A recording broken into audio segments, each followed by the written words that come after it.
सबसे पहले भगवान भोलेनाथ के चरणों में प्रणाम करती हूँ, मेरा प्रणाम स्वीकार हो। आदि शक्ति माँ भवानी गौरा के चरणों में प्रणाम करती हूँ, मेरा प्रणाम स्वीकार हो। सभी देवी देवताओं के चरणों में प्रणाम करती हूँ, मेरा प्रणाम स्वीकार हो। आप सभी गुरु भाई गुरु बहनों के चरणों में प्रणाम करती हूँ, मेरा प्रणाम स्वीकार हो। गुरु भाई गुरु बहनों, अगर जो आप लोगों को हमारी ये कथा अच्छी लगे, ये वीडियो अच्छी लगे तो प्लीज़ लाइक करिएगा, शेयर करिएगा। अगर जो आप लोग चैनल पे नए हैं तो सब्सक्राइब कर लीजिएगा, ताकि जो भी वीडियो महादेव की पड़े, जो भी कथा पड़े, वो आप लोगों तक आसानी से पहुंच जाए।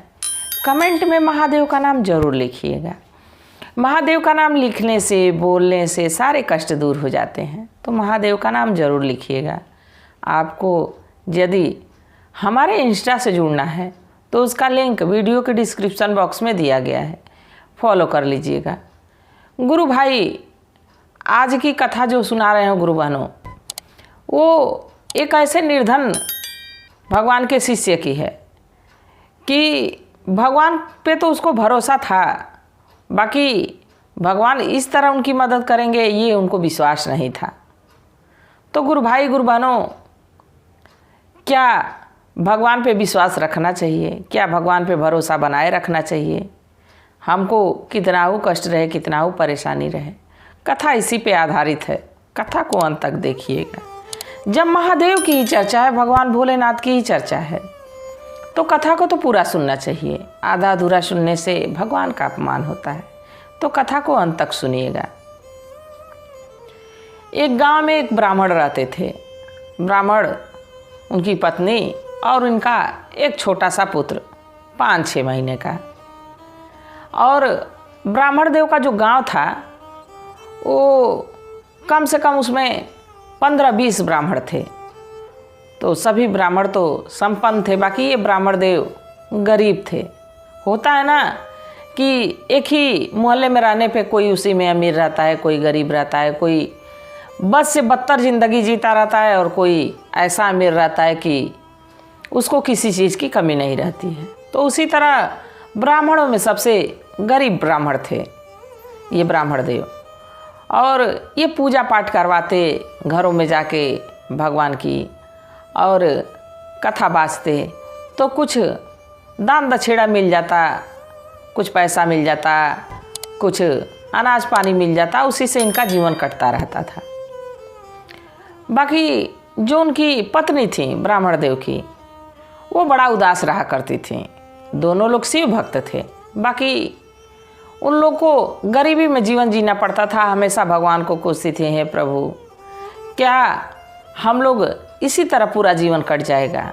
हम लोग को तो कट रहा है फिर भी ठीक है, क्या हमारा बच्चा भी सारे सुखों से वंचित रहेगा?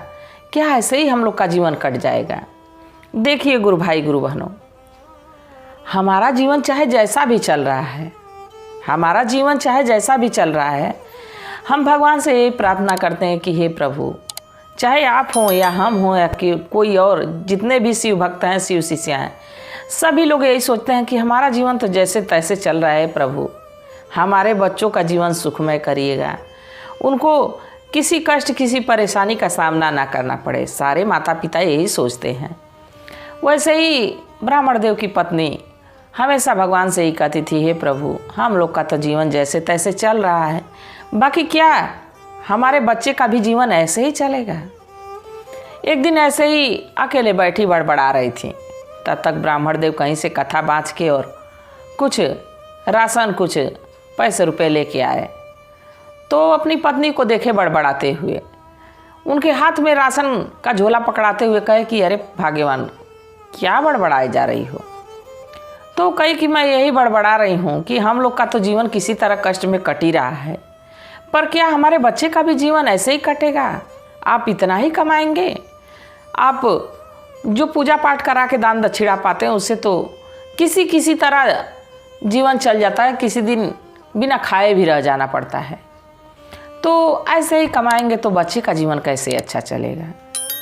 तो ब्राह्मण देव भी कहे कि सही कह रही हो भाग्यवान, अब हमको ज़्यादा मेहनत करनी पड़ेगी। ब्राह्मण देव बहुत मेहनती थे, पर गुरु भाई गुरु बहनों, कभी कभी मेहनती व्यक्ति भी अगर जो समय विपरीत चल रहा हो, उल्टा चल रहा हो, तो दिमाग नहीं काम करता है कि हम सही मार्ग पर कहाँ जाएं। तो ब्राह्मण देव भी सोचे कि सही कह रही है, अब हमको ज़्यादा मेहनत करनी चाहिए, ज़्यादा परिश्रम करना चाहिए, तभी तो हमारे जो जीवन में दुख है, परेशानी है, जो कष्ट है वो दूर होगा। तो ब्राह्मण देव कहे कि ऐसा है भाग्यवान कि अब मैं सोच रहा हूँ कि कहीं शहर में जाऊँ और कुछ कमाऊँ। तो उनकी पत्नी भी कही कि बहुत अच्छा सोचे हैं, ऐसा करिए कि देर करने से क्या फ़ायदा है, जल्दी ही चली जाइए। तो ब्राह्मण देव कहे कि जल्दी का मतलब क्या है, मैं तो सोच रहा हूँ मैं कल ही चला जाऊँ। तो उनकी पत्नी कही कि ठीक है, आप कल ही चले जाइए। ब्राह्मण देव कहे कि ऐसा है कि रास्ते में कुछ खाने पीने की ज़रूरत पड़ेगी, थोड़ा सत्तू मैं लाया था एक जगह से, जजमान के यहाँ से मिला था, वो सत्तू हमारे झोले में डाल दो, वही सत्तू लेके मैं चला जाऊंगा। रास्ते में कहीं भूख प्यास लगेगी तो सत्तू खा के पानी पी लूँगा, तो कम से कम भूख हमारी शांत रहेगी और मेरी यात्रा सही से हो जाएगी। तो ब्राह्मण देव की पत्नी कही कि ठीक है। वो एक कपड़े में सत्तू बांधी। अगले दिन ब्राह्मण देव अपना नहाए धोए, अपना झोला उठाए और झोले में सत्तू डाले और लेके चल दिए। अपने पत्नी से कहे कि भाग्यवान, हमारे ना रहने पर घर की देखभाल करना, बच्चे की देखभाल करना, अपना देखभाल करना और बढ़िया से तुम रहना, किसी चीज़ की चिंता मत करना। तो ब्राह्मणी कहीं कि ठीक है, आप जाइए, आप हमारी चिंता ना करिए, हम अच्छे से रहेंगे, हम बच्चे को अच्छे से देख लेंगे।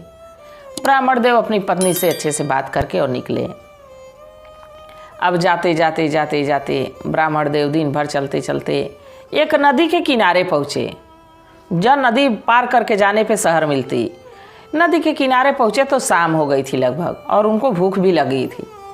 तो सोचे कि क्यों ना इस नदी से पानी लेता हूँ और सत्तू छान लेता हूँ, सत्तू खा लूँगा, इसके बाद देखता हूँ कि नदी कैसे पार करता हूँ, कोई नाविक मिल जाएगा तो नदी उस पार चला जाऊँगा।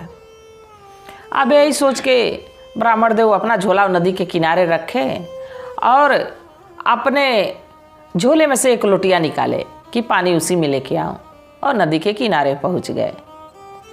नदी के किनारे पहुँचे, जैसे ही हाथ मुंह धुले नदी में और सोचे कि लुटिया में डुबा के नदी में से पानी निकालूं, वैसे उनकी नज़र एक शंख पे पड़ती है और शंख इतना चमचमा रहा था जैसे लग रहा था कि नदी में कोई चांदी का कोई बर्तन रख दिया हो, ऐसे चमचमा रहा था।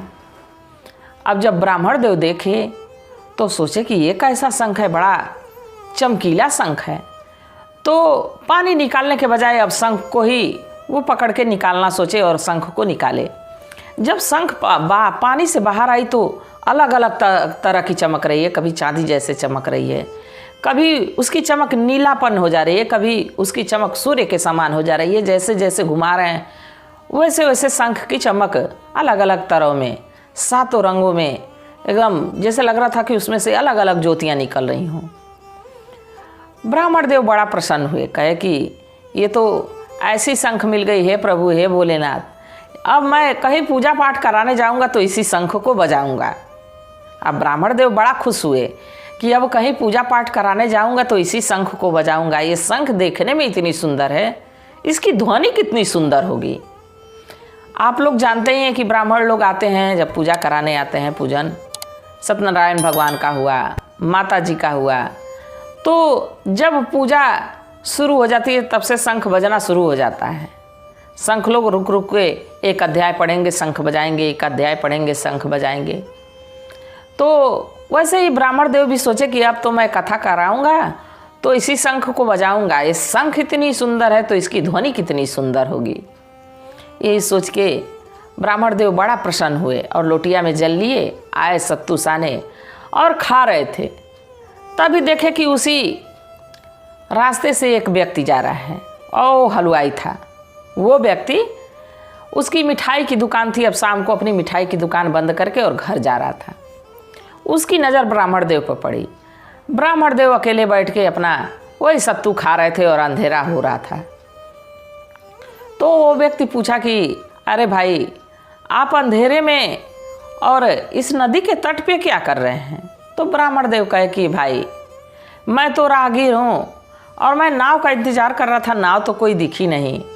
अब लग रहा है कि रात यहीं गुजारनी पड़ेगी। सोच रहा हूँ इसी बगल में कहीं गांव में किसी से सर छिपाने का आसरा मांग लूँ, रात भर वहीं रुक जाऊँगा और सुबह होगी तो फिर नाव पकड़ के हमको शहर जाना है। तो वो हलवाई कहा कि ऐसा है कि जब आपको रात ही रुकना है तो आप रात हमारे यहाँ रुक लीजिए। यहीं पड़ोस के गांव में मेरा घर है और हमारी पत्नी, हमारे बच्चे हैं, तो आप हमारे साथ चलिए, भोजन बनाएंगे, कुछ आप खा भी लीजिएगा, आराम भी कर लीजिएगा, सुबह आप आके अपना नाव पकड़ के चले जाइएगा। ब्राह्मण देव सोचे कि अबे दूसरे के यहाँ गए रहते, कहना पड़ा रहता कि हमको रुकने की जगह दे दो, और एक व्यक्ति खुद से हमको ऑफर दे रहा है कि हम उसके घर चल के रह लें, तो क्यों ना इसी के साथ चलें। ब्राह्मण देव कहे कि बहुत अच्छा भाई, मैं तुम्हारे साथ चलूँगा। ब्राह्मण देव उस हलवाई के साथ उसके घर गए। हलवाई जब गया घर, अपनी पत्नी से कहा कि भाग्यवान, एक ब्राह्मण देव हैं, उनको शहर जाना था, नदी पे उनको अंधेरा हो गया है, तो मैं उनको अपने घर लेता आया हूँ, उनका भी भोजन बना देना। तो हलवाई की पत्नी कही कि ऐसे ऐरो गैरो किसी को आप पकड़ लाते हो, ये बताओ कि किसी दिन कोई सामान चुरा के लेके चला गया, किसी दिन कोई उसके साथ दुर्घटना हो गई तो इल्ज़ाम हम लोग पे लग जाएगा। तो हलवाई कहा कि ठीक है, अगर जो तुमको इसकी डर है तो मैं उनका नाम पता नोट कर लेता हूँ। तो अब हलवाई का पत्नी भोजन बनाई और ब्राह्मण देव को भोजन कराए लोग, फिर अपने भोजन किए लो। तो ब्राह्मण देव को एक उचित स्थान दे के उनको सोने के लिए बिस्तर लगा दिया गया। ब्राह्मण देव गए, अपना वहाँ झोला रखे और झोले में जो शंख था उस पर उनका ध्यान ज़्यादा लगा हुआ था। तो जब सोने गए ब्राह्मण देव तो सोचे कि एक बार उस शंख को देख लूं कि वो शंख कितना बढ़िया चमक रहा है, उससे तो मेरा ध्यान ही नहीं हट रहा, इतना सुंदर शंख है। ब्राह्मण देव सोने से पहले उस शंख का दीदार करना चाहते थे। अब उसको अपने झोले से निकाले और देखने लगे। और अंधेरे में भी गुरु भाई गुरु बहनों, शंख इतनी चमक रही थी जैसे लग रहा था कि अपनी चांदनी से उजाला कर रही हो, ऐसी संग थी। रात में भी चांद के, सूर्य के समान, चांद के समान चमक रही थी। अब ब्राह्मण देव बड़ा प्रसन्न थे कि वाह, हमको तो कैसी बढ़िया शंख महादेव की कृपा से मिल गई है। अब तो कहीं मैं पूजन कराऊंगा तो इसी शंख को बजाऊंगा। अब यही सोच सोच के ब्राह्मण देव तो अति प्रसन्न थे। तब तक वो हलवाई अब ये देखने आ गया कि देखे तो ब्राह्मण देव अच्छे से सोए हैं, अच्छा से बिस्तर उनका लगा है कि नहीं, आराम उनको है कि नहीं। जब वो ये पूछने आया, देखने आया, तो देखा कि ब्राह्मण देव एक शंख लिए हुए हैं और शंख रात में एकदम चंद्र के समान चमक रहा है। उसमें से नीली पीली कलर की तरंगें निकल रही हैं। जब ये देखा तो हलवाई भी उस शंख में मोहित हो गया।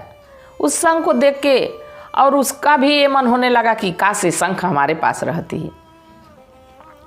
अब ब्राह्मण देव से पूछा कि ब्राह्मण देव, आपको कोई दिक्कत है, कोई परेशानी है तो बता दीजिए। ब्राह्मण देव कहे नहीं नहीं भैया, हमको कोई दिक्कत परेशानी नहीं है, तुम हमको भोजन कराए, हमको आसरा दिए, इसके लिए तुम्हारा बहुत बहुत धन्यवाद। अब ब्राह्मण देव यही कह के शंख को झोले में रखे और सो गए। अब उधर हलवाई तो चला गया, बाकी उसका ध्यान उसी शंख पे लगा हुआ था कि कब ब्राह्मण देव सो जाते और कब मैं वो शंख उनके झोले से निकाल लेता। जैसे ही ब्राह्मण देव सो गए, गुरु भाई गुरु बहनों, देखिए छल कपट, अगर जो पाप मन में घुस जाए तो बस उसी पाप पे ध्यान लगा रहता है कि ये पाप हम कब कर लें, ये पाप हम कब कर लें। जैसे अच्छे काम में कभी कभी हमारा मन लग जाता है ना कि हमको पूजा करना है, जल्दी से कर लें, हमको पूजा करना है, हमको भगवान के, कहीं आप सोचे होंगे कि हमको यहाँ दर्शन करने जाना है, कभी आप लोग सोचते होंगे ना कि हमको यहाँ दर्शन करने जाना है, तो बार बार यही मन होता है कि जल्दी से मैं वहाँ पहुँच जाता और भगवान के दर्शन कर लेता है। वैसे ही उस हलवाई को अब मन में ये लगा था कि कब ब्राह्मण देव सो जाए, कब मैं शंख को निकाल लूँ। अब जैसे ही ब्राह्मण देव सो गए, वैसे ही हलवाई गया और उस शंख को चुरा के अपने कमरे में लेके चला आया। गुरु भाई गुरु बहनों, वो तो शंख चुरा लिया। अब सुबह हुई तो ब्राह्मण देव उठे तो पहले सोचे कि क्यों ना शंख का दीदार कर लिया जाए। देखिए, हमारी जो कोई प्रिय वस्तु रहती है, दिल के करीब रहती है, चाहे वो हमारा बेटा बेटी हो या हमारे पति हों या हमारे भाई बहन हों या हमारे कोई ऐसा वस्तु हो जिसको देख के हमारे दिल को सुकून पहुंचता हो, भगवान जी हों। जहाँ हम पूजा करते हैं, पूजा स्थल, लोग कहता है ना कि सुबह उठो तो धरती माँ के प्रणाम करो, वैसे ही अब उनको ये लगा कि पहले अपने शंख का दीदार कर लेते, कितना सुंदर शंख है, मैं तो जहाँ जाऊँगा, अब उनके मन में यही भाव चल रहा था, मैं तो जहाँ जाऊँगा पूजन कराने बस इसी शंख को बजाऊँगा। अब उनका भाव मन का ये था। अब वो झोला जैसे ही अपना देख रहे हैं ब्राह्मण देव, झोले में शंख नहीं था। शंख नहीं था तो ब्राह्मण देव अब तुरंत भाग गए कि ये शंख कोई चोरी कर लिया है। बाकी कुछ नहीं बोले, इसलिए नहीं बोले गुरु भाई गुरु बहनों, वो तो जान ही लिए कि इसी घर में थे तो यहीं के लोग कोई लिया होगा। बाकी इसलिए नहीं बोले कि देखो, अगर जो मैं कहता हूँ कि तुम हमारी शंख चुरा लियो, चाहे तुम्हारे घर का कोई सदस्य चुरा लिया है, तो उस हलवाई को कितनी तकलीफ़ होगी। वो हमको रात रुकने के लिए जगह दिया, हमको भोजन कराया, इतना बड़ा एहसान किया है, और हम कैसे उसको चोरी लगा सकते हैं। ब्राह्मण देव उससे कुछ नहीं कहे, सुबह उठे, अपना झोला लिए और हलवाई से अनुमति लिए और वहाँ से चल दिए। हलवाई तो प्रसन्न था कि हम तो बड़ा बढ़िया शंख चुरा लिए हैं। ब्राह्मण देव अब कमाने न जाके, गुरु भाई गुरु बहनों, शहर न जा के उनका मन नहीं लग रहा था, वो फिर से घर लौट गए। घर लौटे तो उनकी पत्नी पूछी कि अरे आप रात भर में कहाँ से लौट आए। तो ब्राह्मण देव कहे कि ऐसा है कि रास्ते में मेरी तबीयत खराब हो गई, इसीलिए मैं घर वापस आ गया, इसीलिए मैं घर वापस आ गया हूँ। तो रास्ते में अगर जो हमको कुछ हो जाता तो कौन देखने वाला था, तो तबीयत खराब हो रही थी, इसीलिए मैं घर वापस आ गया। और उदास मन से जाके और अपने चारपाई पे लेट गए। तो ब्राह्मणी भी सोची कि लग रहा है कि सही बात है, तबीयत खराब है, इसीलिए तो रोज़ आते हैं तो कितना चंचल रहते हैं, यहाँ कथा कराने जाना है, वहाँ पूजा कराने जाना है, और आ जाके सो गए। लग रहा है इनकी तबीयत खराब है। ब्राह्मणी भी कुछ नहीं बोली। अब ब्राह्मण का तो मन उसी शंख पे लगा था।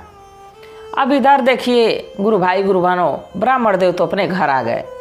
अब वो जो हलवाई था, जब ब्राह्मण देव वहाँ से चल दिए तो सोचा कि शंख बड़ी सुंदर है, ये इतनी सुंदर, इसकी ध्वनि कितनी सुंदर होगी, क्यों ना हम इसको बजाऊं। अब झटपट नहाया धोया, जहाँ भगवान का अपने पूजा करता था वहीं बैठा, और इसके बाद शंख बजाना शुरू किया। जैसे ही शंख बजाना शुरू किया गुरु भाई गुरु बहनों, उसमें से सांप, गोजर, बिच्छू अब भर भर निकलने लगे, पूरे घर में दौड़ने लगे। अब वो जब ये दशा देखा तो तुरंत शंख रख के भगवान के सामने अपना सिर पटकने लगा कि हे प्रभु त्राहिमाम, इस बला से हमको बचाइए। हम तो शंख ये जान के चुराए थे कि शंख की ध्वनि बहुत बढ़िया होगी, पर हम ये नहीं जानते थे कि इस शंख में से सांप, गुजर, बिच्छू निकलेंगे।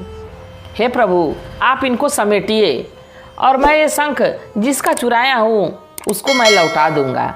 अब उनके मन में गलानी होने लगी, अपने आप पे पछतावा होने लगा कि कहाँ से कहाँ, ये तो ब्राह्मण देव को मिली थी, ब्राह्मण देव के पास रहनी चाहिए थी, हम चुरा लिए, जरूर इसी का पाप भगवान हमको दे रहे हैं। अब उसको पछतावा होने लगा।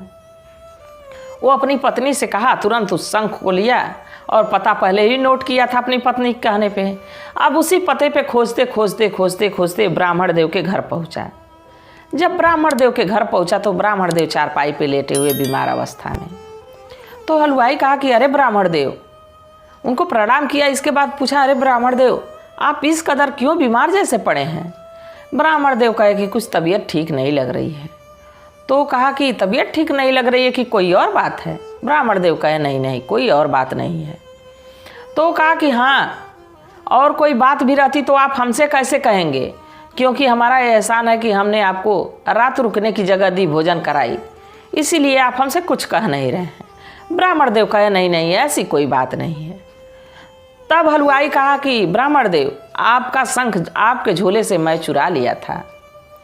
ब्राह्मण देव कहे कि मैं तो ये नहीं कहा कि आप चुरा लिए थे, हो सके आपका मन आ गया हो तो आप शंख रख लिए होंगे, तो इसमें चुराने जैसी बात नहीं है। तो कहा कि नहीं ब्राह्मण देव, हमको अपने गलती पे, अपने किए पे पछतावा है, हम ये शंख आपको लौटाने आए हैं। जब वो हलवाई अपने झोले से उठा के शंख जब ब्राह्मण देव को दिया तो ब्राह्मण देव अति प्रसन्न हो गए उस शंख को देख के, क्योंकि शंख इतना सुंदर था कि उसको देखने के बाद उनका मन एकदम गदगद हो जा रहा था, जैसे प्रभु के दर्शन कर लिए हों। अब जब शंख लेके और ब्राह्मण देव बिल्कुल तबीयत उनकी ठीक हो गई, देख के खुश हो गए, बैठ गए। तो हलवाई कहा कि ब्राह्मण देव हमको क्षमा कर दीजिए, हमको माफ़ कर दीजिए। ब्राह्मण देव कहे कि हम कौन होते हैं तुमको माफ़ करने वाले? तो अगर जो तुमको माफ़ी मांगना है तो भगवान से मांगो कि हम गलती किए हैं, उसको हमको क्षमा करिए।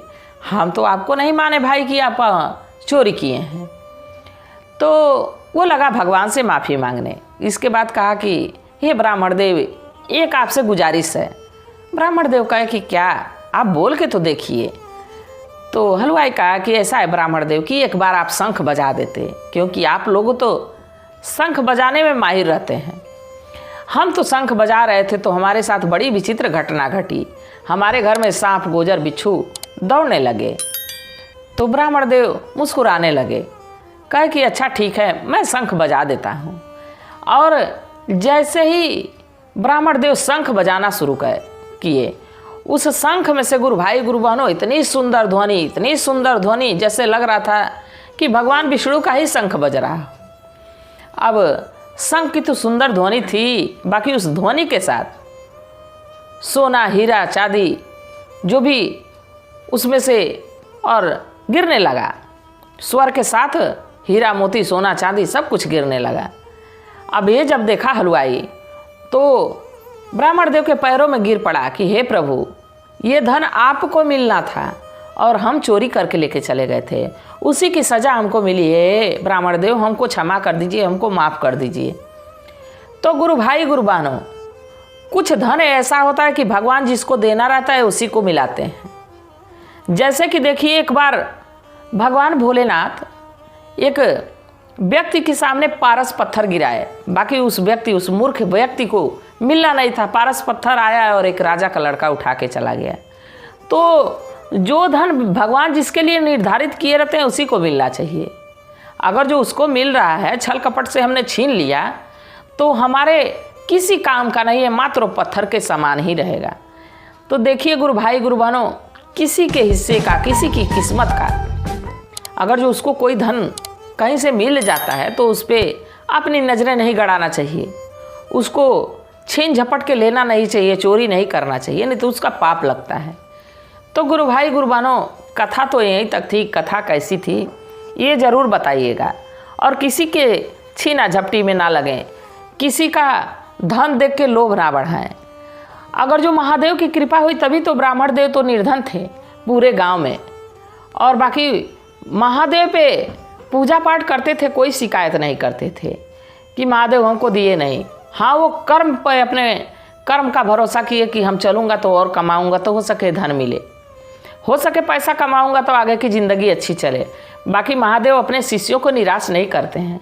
वो जान रहे थे कि ये व्यक्ति कर्मठ है, बाकी धन के अभाव में इसका समय खराब चल रहा है तो इसकी मदद कर दी जाए। तो प्रभु उस शंख के बहाने मदद की। तो गुरु भाई गुरु बहनों, मैं भी महादेव से प्रार्थना करती हूँ कि हे भोलेनाथ, हे शिव गुरु, जो भी आपके शिष्य अगर जो इस कदर अपनी ज़िंदगी जी रहे हों गरीबी में, परेशानी में, लाचारी में, तो उनकी मदद करिए हे प्रभु। हे शिव गुरु, उनकी मदद करिए। इसी कामना के साथ हर हर महादेव।